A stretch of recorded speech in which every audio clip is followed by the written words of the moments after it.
Good afternoon, everyone. I do hope you are having a good day. I am indoors, about to go out for a walk, but I just thought I'd touch base with you all first. So, the topic today is Character 101, and the subtopic is the R in loyalty. The R in loyalty. Just checking to see if you're paying attention. So, the definition of loyalty is, well, actually, the definition of character that I found we've spoken about in previous sessions is the complex of mental and ethical traits marking and often individualizing a person, group, or nation. And the definition of loyalty that I found is the quality or condition of being loyal, a strong feeling of support or allegiance. Yeah, so a strong feeling of support or allegiance. So I'll just start off with a story. In 2016, Leicester City Football Club won the Premier League. Yeah. So now this was big news. Apparently, um, there was like a 1 in 500 chance of them winning. Now you know it's like Chinese whispers. Like more than likely, whoever heard it, maybe it was 1 in 30. But by the time it's gotten to me, it's 1 in 500. I didn't check out the stats. I'll leave you to do that. But it was the chances with regards to Leicester City Football Club winning was very low.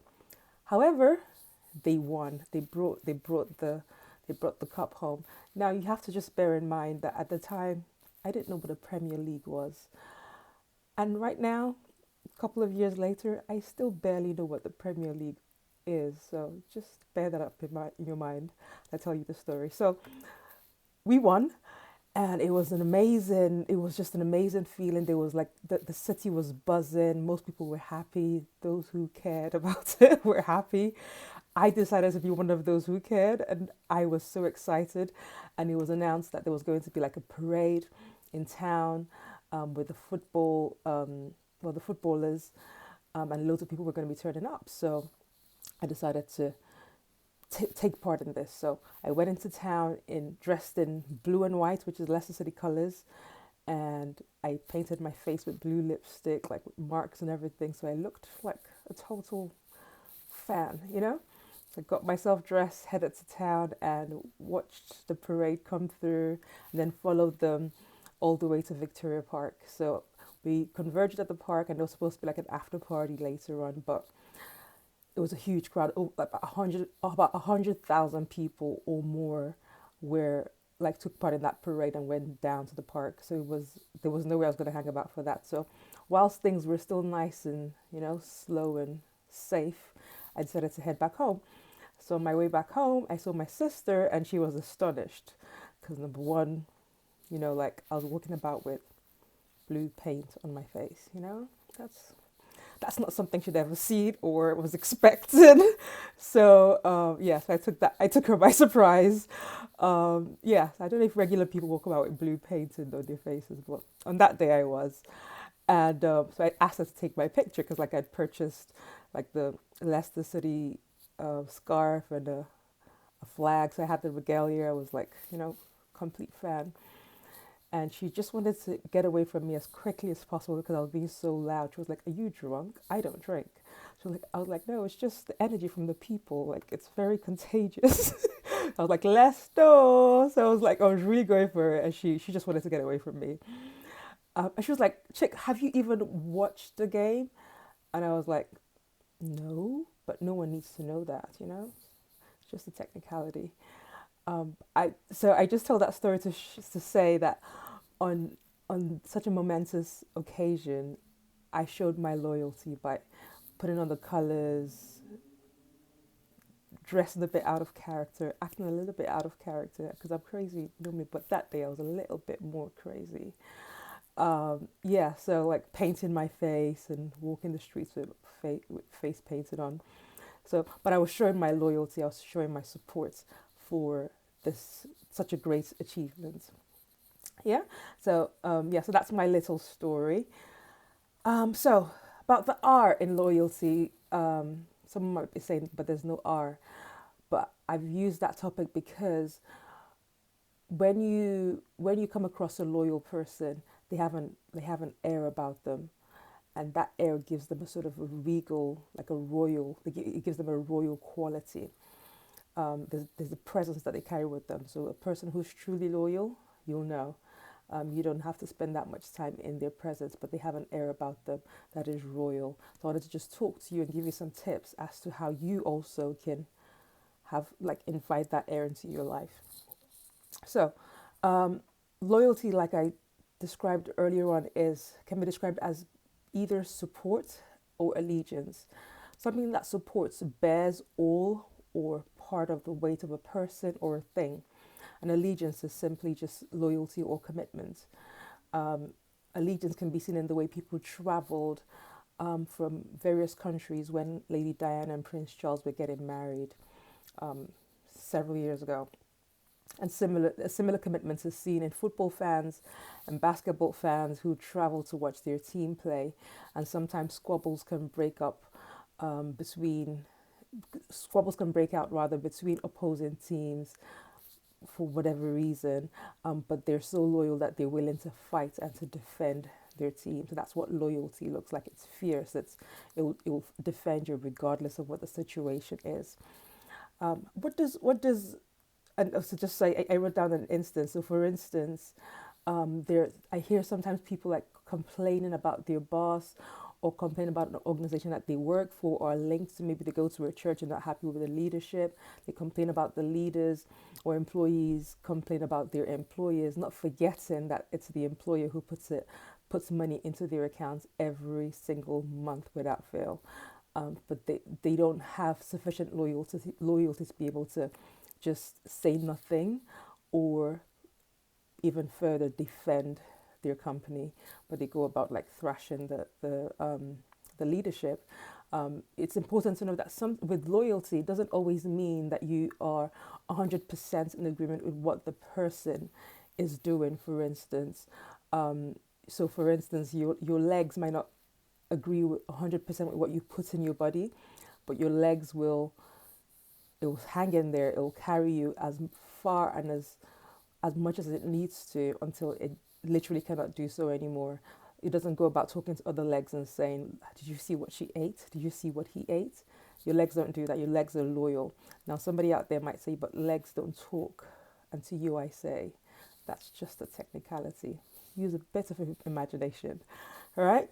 So, to be more serious, when a person is loyal, regardless of whether or not they completely 100% agree with what you're saying or doing, they they stand for you, right? Because they're committed to you. What does loyalty look like? Loyalty looks like a wall. It engenders safety. So a person who is loyal, even if they don't agree with you, they will stand for you. They will protect you. For instance, a mother will protect her child even though she's not 100% in support of what the child did. And then when she gets home, she will then proceed to correct her child. Similarly, a spouse will stand for their partner, regardless of whether or not they're 100% in agreement with what the spouse is saying. When they get home, they'll say, "Oh, babe, maybe you could have done it this way," and they make suggestions, right? So loyalty feels like a wall. It will protect you from the things from the attacks that come from outside. How else how else would you know loyalty if you see it? How does it feel? What does it feel like? It feels like love. It feels like a blanket. So a loyal person wraps you up in their love like a blanket, and they protect you from the harsh or inclement weather out there. They stand for you regardless. A loyal person would not come and tell you what other people have said because A, they do not want to hurt you, and B, they wouldn't have been part of that conversation anyway because the people who want to tear you down, they're so clear as to where this loyal person stands that they wouldn't even attempt to have such a conversation in the midst of that loyal person. So that's how you know a loyal person, because they can't come and feedback anything to you because they simply don't know. All right. So how can you develop this R in loyalty? How do you develop it? Number one, cultivate the art of being quiet. Right. So this is not just quiet in the words that come out of your mouth, but quiet as well on the inside, right? So say less than you hear. That's one way. But just practice being still. So yesterday I was at the park and it was quite windy, and I noticed on this particular branch that the leaves were swaying quite excitedly back and forth with the wind. But in the midst of the swaying leaves, they were swaying quite frantically. But in the midst of the swaying leaves, there was just this one leaf that just wouldn't sway. It just stood. It was just still, and that's what being still, that's what being quiet feels like, and that's what it looks like. It's the ability to be quiet even in the midst of a storm, so you don't get pulled or pushed here and there by the things that people are saying or the things that are happening around you. You're quiet on the inside of you, right? You don't speak just for the sake of speaking. Moving on to the next point, how do you develop loyalty? I say use words intentionally. Be purposeful about your words. Let your words be purposeful, and let your words be kind, right? Not everybody is an extrovert, but not everyone is an introvert. I am a mix of the two. So I'm an ambivert. So amongst people, I'm quite social, um, outgoing, and all of that. But then I also love my own company. So I'm also an introvert. So this isolation hasn't really been a problem for me because I love my company completely. I can stay indoors for quite a long time. So, yes, but not everyone has that sort of personality. So, some people do need to talk and talk a lot. But I'm just saying, when you do use your words, whether extroverts or introverts or something between the two, ambiverts, let your words be purposeful. So have a reason why you're opening your mouth in the first place. Just don't just spew out verbal diarrhea, but be purposeful about your words. Let your words be for communicating something, and let that something be good. Okay, don't just say words. Don't just repeat things that you've heard from people just for the sake of repeating it without verifying it. If you're not sure, then don't say it. If it's secondhand information and you're not sure, and particularly if it's negative information, just steer clear of that, yeah, and let your words be kind. So even if it's true, um let your words be kind, right? Because sometimes even if it's true, it might be true, but you don't necessarily have all of the information. So you could have heard a story about somebody who was locked up for drink driving, for instance, and then you decide to start to tear them down with your words, but you don't know, maybe you don't know the reason why they were drinking and driving. Maybe they lost someone in their family that day, and someone quite close, and they're trying to sort of manage the pain, and that's how they ended up drinking and then driving. They're not necessarily um, they're not usually inconsiderate or reckless people, but that on that one occasion, life just got a little bit out of hand. So I say that to say you don't always have all of the information. So using words that are critical and harsh and judgmental um, just doesn't stand you in good stead, because you might have to swallow those words one day when you do actually have all of the information. So because you don't have all the information, let your words be kind. So say less. Less is always best. You can't really go wrong with less. But again, I know that some people are more extroverted and like to use lots of words, but let your words be purposeful and let your words be kind. Okay? And then the last tip on how to develop loyalty, I suggest that you learn how to defend the vulnerable. And it's a practice. So, because loyalty is about standing or supporting a person, or showing allegiance for a person, sometimes that takes practice. So you could practice in small ways. You see an elderly person who needs help, perhaps with a shopping bag, or they dropped something, offer to help them. You're defending them in your own way. You see a child who's failed in some way. Yes, they're wrong, but you see their hearts, and you know that they were trying to do something good. Um, Find a way of defending them, not condoning the wrong that they've done, but find a way of defending their hearts, their intention. You see someone who's being taken advantage of, but you notice that they're too weak-willed to actually speak up for themselves. Open your mouth and defend them. So by doing these things for people who you don't even know, what it does, it cultivates loyalty within you, so that when it comes to people that you do love, it just happens just like that. And with loyalty, it doesn't just have to be people who you love. You might not necessarily love your company, but they pay you, so you do owe it to them to be loyal. It's not your place or your position to go about thrashing them, regardless of whether or not you're happy with the organization. Usually, if you're not happy with a thing or a place, then it's best that you move quietly instead of tearing it down, because by tearing it down, you tear yourself down.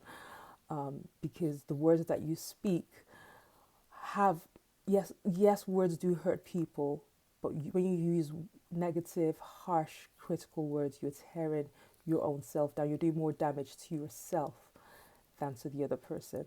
The other person hears it once, but you hear it twice, because you hear it on the inside, in your heart and in your mind, and it comes out through your mouth. So it's you're hearing it on the inside, and you're also hearing it audibly as well. So you've reinforced it twice. So if you're going to do that, let it be positive words. Use complimentary words. Use kind words when speaking of other people, and of course when speaking to yourself as well. So those are my tips. Please feel free to share this with whomever needs to hear it. Go ahead and subscribe, like, and share this video, please. And until next time, please do stay safe. Take it easy. Bye.